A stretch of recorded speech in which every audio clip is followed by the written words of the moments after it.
Pessoal, a medicina, a neurologia principalmente, ela é cheia de alguns mitos que algumas vezes eles são repetidos tantas vezes que eles passam a ser incorporados na cultura popular como se fossem uma verdade.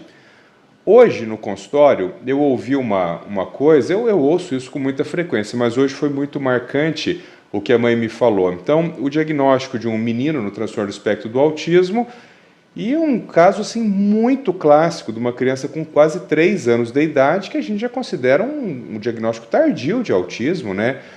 E aí eu conversando com a mãe falou assim, mas doutor Paulo, eu não tive culpa. Não que eu estivesse culpando, mas esse doutor Paulo, eu não tive culpa, porque o pediatra me disse que os meninos falam mais tarde e que as meninas falam mais.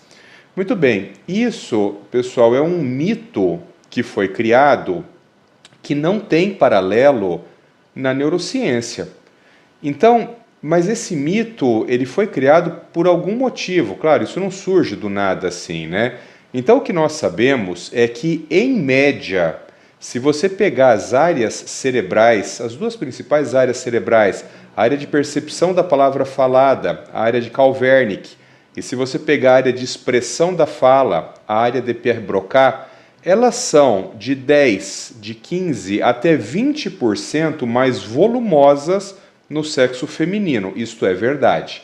Uma outra questão é que, em média, a porção mais anterior do corpo caloso, que faz a interligação entre os dois hemisférios cerebrais, principalmente ali no rosto, na parte mais anterior do corpo caloso, que está muito relacionada com o desenvolvimento de fala e comunicação, porque integra as áreas anteriores do cérebro relacionadas à linguagem. Nas mulheres, no sexo feminino, proporcionalmente, essa área pode ser maior do que no homem, proporcionalmente, porque evidentemente que o cérebro do homem é maior que o da mulher, mas proporcionalmente, essa área do corpo caloso pode ser maior nas mulheres do que nos homens. Então, dessas observações anatômicas estruturais, surgiu a ideia que mulheres falariam mais do que homens. Qual é a questão? A questão é que, do ponto de vista clínico, isso não é comprovado. Inclusive, existem alguns estudos que mostram o oposto, que, em média, homens falam mais palavras a cada 24 horas do que mulheres. Não há nenhuma documentação de que as meninas, de forma estatisticamente significativa, comecem a falar antes do que os meninos. Não existem esses dados na literatura de forma confiável, então nós não podemos utilizar isso aí. Vocês se lembram que no começo da década de 80, em 1983, Cantor, ele descreveu um fenômeno, que esse fenômeno é amplamente conhecido até hoje. Quando você tem minorias, e essa minoria pode ser de qualquer coisa, pode ser de gênero, de raça, pode ser de qualquer coisa, de time de futebol, não importa. Mas quando uma minoria ela representa menos do que 15% do total de pessoas, essa minoria passa a se comportar como um símbolo. O que significa isso? As pessoas passam a olhar mais para esta minoria. Então, talvez isso seja uma das explicações de o porquê na sociedade nós temos a falsa impressão de que mulheres falam mais do que homens.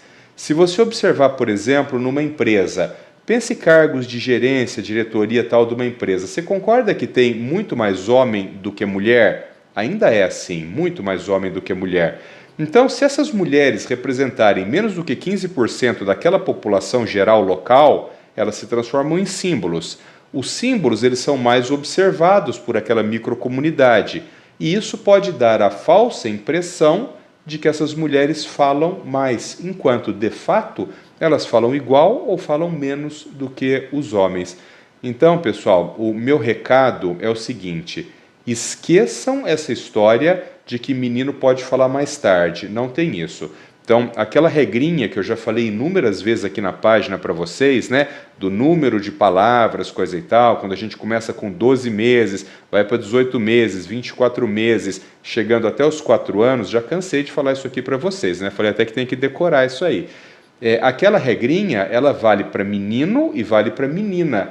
Então, se o seu menino ou a sua menina não está cumprindo aquela regra, né, do número de palavras, procure atendimento, procure um pediatra, procure um fonoaudiólogo, procure um neurologista, mas procure, porque não existe então essa associação entre número de palavras, entre fluência de fala, sexo masculino e sexo feminino.